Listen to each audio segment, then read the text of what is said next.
Adik, Assalamualaikum. Saya nak lukis adik for free boleh 2 minit. Kejap je, 2 minit je.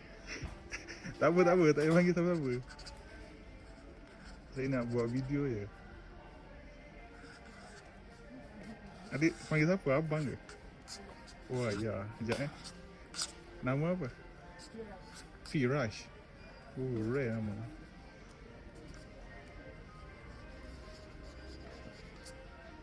Nanti adik boleh follow lah IG ni.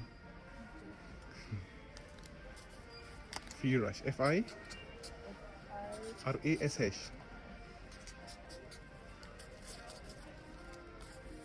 Okay.